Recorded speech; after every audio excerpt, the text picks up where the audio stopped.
আমরা আমাদের জীবনে তিনবার প্রেমে পড়ি। ফার্স্ট লাভ, যেটা আমাদের বাচ্চা বয়সেই শুরু হয়। এই ভালোবাসায় আমরা শুধু একে অপরের সাথে সময় কাটাতে পছন্দ করি। এখানে আমরা কেউ কারো শরীর দেখে নয়, বরং একে অপরের সাথে খুশি থেকে একে অপরকে ভালোবাসি। এটাতে সম্পর্কের চাইতে বন্ধুত্বটাই বেশি হয়, যেটা ধীরে ধীরে আমাদের অনেক আপন হয়ে যায়। এই ভালোবাসায় মনে হয় যে এই মানুষটা কোনোদিনই আমাদের জীবন থেকে হারাতে পারবে না।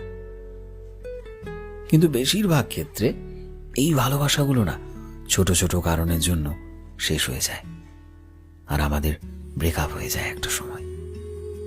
তারপর আমরা আমাদের জীবনে দ্বিতীয়বার ভালোবাসায় পড়ি, আর এই দ্বিতীয়বার ভালোবাসায় পড়ার পর আমরা মনে করি এটাই তো আমাদের জীবনের সেই ভালোবাসা যেটা আমি এতদিন ধরে খুঁজে এসেছি। কি তাই তো? এই দ্বিতীয় ভালোবাসা যখন আমাদের জীবনে আসে, তখন সে নিজের সাথে আমাদের জীবনে অনেক শিক্ষা নিয়ে আসে, অনেক ধোঁকা নিয়ে আসে। এই ভালোবাসা আমাদের জীবনে কষ্টও কিন্তু নিয়ে আসে, আমাদেরকে ভালো মানুষ আর খারাপ মানুষের তফাৎটা বুঝতে শেখায়। এই সম্পর্কের শুরুটা দেখে মনে তো হয় এটা শেষ অবধি থাকবে, কিন্তু যত দিন এগিয়ে যায় আশা তত কমতে থাকে।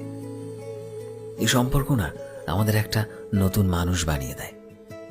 আর যখন তুমি এই সম্পর্কের থেকে বের হবে, তখন তুমি নিজেকে একজন আলাদা মানুষ হিসাবে দেখতে পাবে।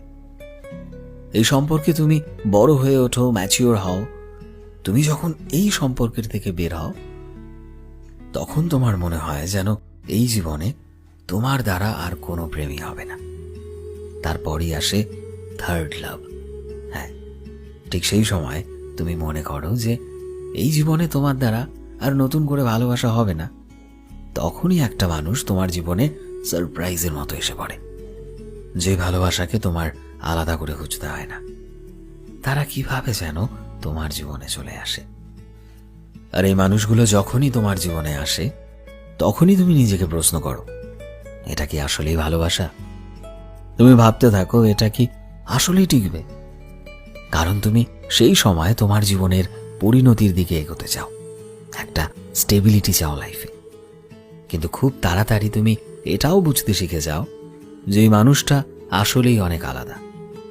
এই মানুষটার ভালোবাসার ধরন আসলেই আগের সম্পর্কগুলো থেকে আলাদা। তখন তুমি বুঝতে